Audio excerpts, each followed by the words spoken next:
ela me viu nascer. Eu vi você nascer, Yasmin. É verdade. E aí a Marina disse, eu estou fazendo um curso com o Reinaldo Polito, muito interessante, sobre comunicação verbal e não verbal.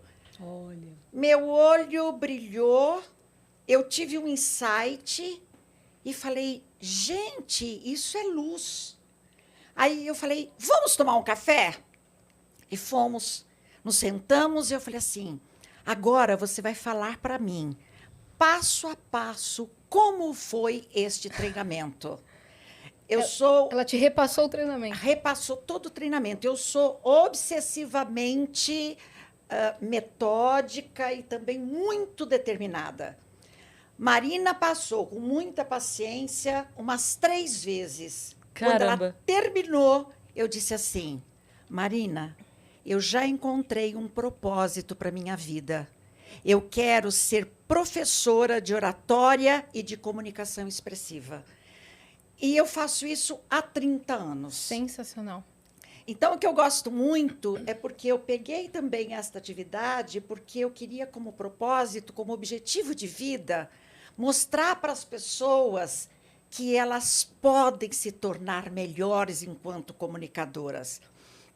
Muita gente me pergunta, o orador nasce feito? Eu falo, há pessoas que já nascem com esse dom, mas a maioria de nós precisa trabalhar, precisa treinar, Sim. precisa ter consciência de que a palavra é fundamental para nós nos sustentarmos na vida. E às vezes a pessoa acha também que o curso para ser o melhor orador ou comunicador é para quem trabalha com comunicação. Não necessariamente. E, na verdade, se um engenheiro sabe apresentar melhor o projeto dele, se um advogado sabe falar melhor, se cada um ali na tua área sabe se vender melhor, sabe falar melhor sobre o próprio trabalho, ele vai ter muito mais sucesso na área dele, né? Um TCC na faculdade, Pois né? Essa comunicação verbal serve para tudo. Eu costumo falar assim, que comunicação não é tudo, mas é quase tudo para quem quer ser um sucesso na vida. Nós precisamos, nós mulheres, os homens, todos nós precisamos nos apropriar da nossa palavra. E até quem, como você, era tímido, né? Que é super encanado, porque às vezes, sei lá, você põe tem muita coisa que é mais fácil da gente visualizar e outras nem tanto, mas sei lá, se você coloca a mão na tomada, você vai tomar um choque, você vai falar, não vou mais fazer isso. E aí tem muita gente que a primeira vez que foi falar com alguém, ou foi falar em alguma coisa que seja na faculdade, na escola, sei lá, é um choque, porque literalmente doeu, assim, porque não foi legal, gaguejou, esqueceu, e aí... Passou vergonha. Começa uma trava e não fala mais, cara. Exato. Tipo, Eu não falava em público, de jeito Então, nenhum. De jeito E nenhum. foi, Eu lembro que na época do magistério, a gente tinha os festivais de teatro interno, né? Da escola, que a gente montava peça para apresentar. Eu brigava e falava, me deixa no cenário, Não quero. me deixa no figurino, eu faço Quantos qualquer anos você coisa. tinha? Moleque, assim? 15, 16. Eu falava, eu faço qualquer coisa. Eu faço qualquer coisa, mas não me bota no palco. Não, e é uma idade da autoestima, assim, tipo... É isso. Nossa, É. se forma... E aí, onde foi parar a maluca? Né? Você tá... Tá fazendo podcast, tá fazendo stand-up. Mas eu deixa te fugia, falar. imagina, eu fugia de conversar com as pessoas, não subia em palco, mas nem jeito nenhum. pagando, nem pra eu decorar 2 frases. Se as pessoas me veem passando o texto aqui dos patrocínios cair, as pessoas vão falar assim, o que aconteceu com você? Porque Outra hoje a gente pessoa. passa aqui, é isso, pronto, foi. Mas é uma coisa que a gente sempre Habilidade, comenta. você Como o ao vivo é uma escola Total. de melhorar sua oratória, de melhorar sua comunicação. É. Claro que tem muitos pontos que a gente Treino pode é tudo. evoluir ainda, mas eu vejo uma grande melhora do dia que a gente começou até então. Eu acho que a Eunice vai ser perfeita, a perita para falar isso, mas do que vocês estão dizendo, até de começar, né, de como foi o começo para hoje, você, na época da escola, Olha. é a autoconfiança, né, a autoestima, É. né, a importância de ter uma autoestima As também. pessoas falam assim, eu tenho tremor nas mãos, eu gaguejo, eu tenho medo do que irão me perguntar. O medo da eu costumo falar, reprovação. Né? olha, medo da reprovação. Eu costumo falar assim, olha, o medo não é de falar em público. O medo da rejeição. É isso. O medo de eu não ser incluída no amor daquela pessoa. Quer dizer, se você se sente afastado do outro e o outro vai dizer que você foi ridículo, então, se você não se preparar bem, Você pode ter esse medo, mas o medo é da rejeição. É muito louco como a gente coloca no outro, né? É. Um monte de coisa. E um poder que, se nós pudéssemos repensar melhor, escuta, eu estou com medo do quê? É da rejeição. E o que é que eu vou fazer a partir disso? Porque o não você já tem.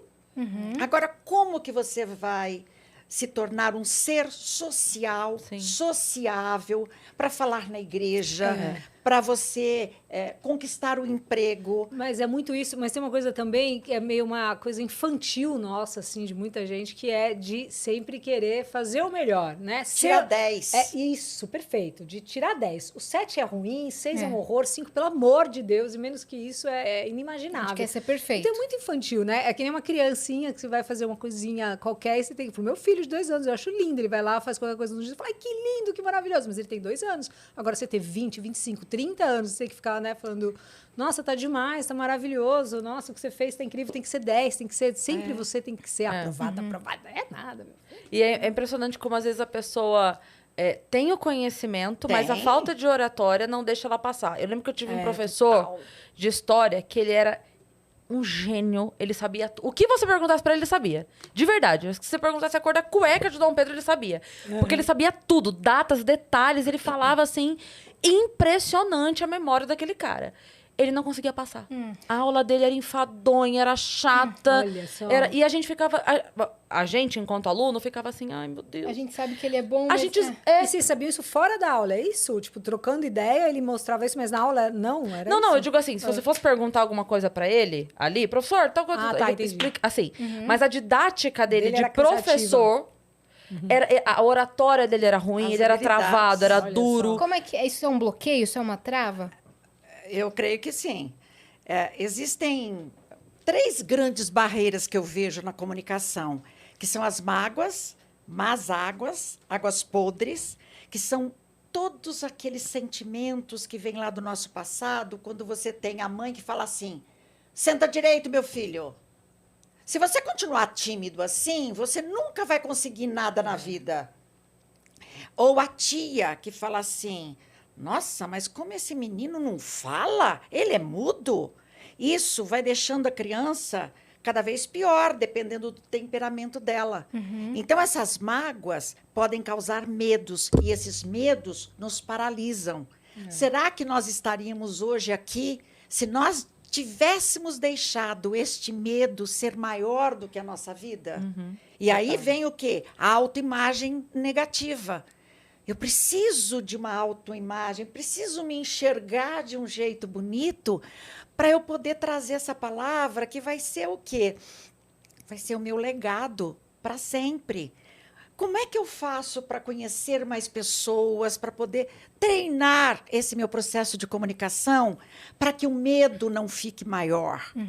Então, o que eu vejo é que as pessoas têm tantas coisas bonitas, têm tesouros escondidos aqui dentro, e elas não deixam vazar esses tesouros, porque o medo é maior do que a vida. E aí, tem uma amiga minha chamada Lena Almeida, que é uma das autoras do livro, ela diz assim, nós precisamos deixar o nosso medo num banquinho bem pequeno, porque se eu deixar este medo do meu tamanho ou maior que eu, o que é que eu vou fazer de mim? Sempre aqui, como coadjuvante, como fantasma, Sim. figurante. Por que temos que nos tornar figurantes a vida inteira? Sim. Eu que vou fazer terapia, vou conversar com as pessoas para falar das minhas dores, para expulsar essas dores não travar, de mim, né? para não travar, senão serei eternamente travada. Você foi uma criança tímida? Eu te cortei. Eu- Eunice, você Não, queria- não. Já completei. É muito interessante isso, né? Porque cada ser humano é realmente um universo, né? E é tudo muito subjetivo. Então, eu acho muito interessante, assim, tudo que você falou, a experiência da Cris também na escola, você, assim, falando do crescimento, da evolução de comunicação e tudo mais. No meu caso, se alguém falasse também para mim a mesma coisa para você, olha, você quando crescer, você vai ser radialista. Eu ia fazer... Muito engraçado, Eu conta tinha outra. Total. Eu tinha medo de chegar no garçom e pedir um ketchup ou mostarda, Nossa, por exemplo. Eu não entendo falava. muito. Só que no meu caso, a minha timidez, porque eu tive um pai muito abusivo. Assim, um pai, tipo, agressivo.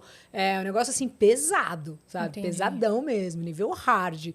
No sentido de briga, de conflito, de ser uma pessoa nessa pegada, assim. Ele já violenta. morreu, ele tá lá embaixo, agora olhando pra cima, falando... Mas violento nesse sentido.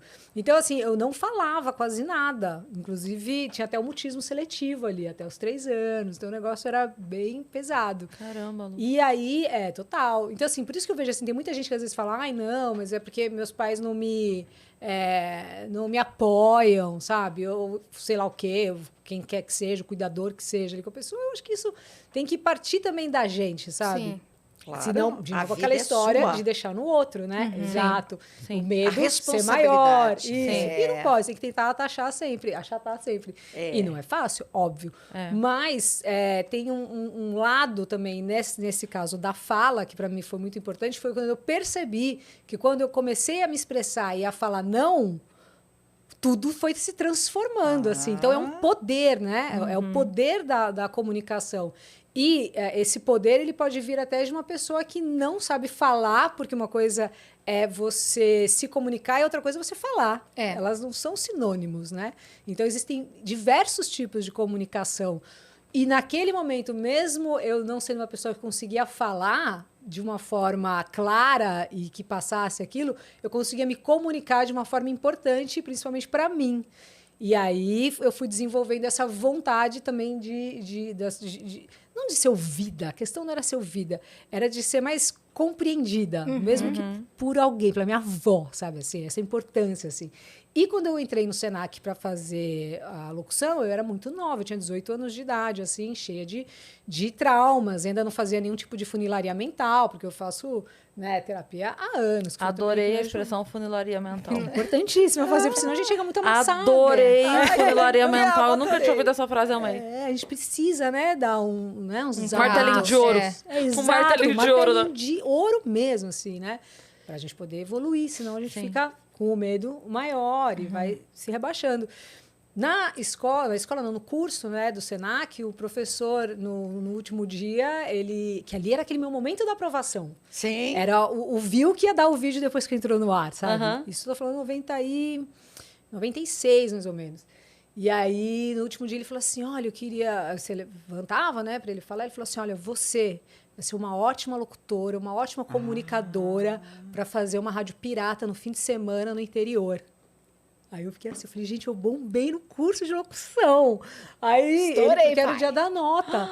Aí ele, tipo, acabou comigo. Só que assim, eu acabei passando, mas assim, raspando, de fina. Se passasse uma mosca, ele ficava sem asa, assim, sabe? De fina. E eu falei, cara, é só mais um que tá falando isso pra mim. Tipo, meu pai, eu já tava profissional nisso. Então, assim, eu também não liguei. Eu falei, não, cara, isso é um problema que é dele, né? Hoje, quando ele liga a rádio, eu quero ver. Até uma agressividade que é Parece dele. que o jogo virou, não é mesmo? Então, todo dia, se ele liga a rádio aqui, né? Se você está na pior, que quer tá bem, né? E não é pirata, meu amor. Muito bom. Mas você sabe que eu vi uma frase outro dia, eu sou a rainha das frases, tá? Eu vi uma frase outro dia que falava assim, se todo passarinho desistisse no primeiro tombo, não tinha ave no céu.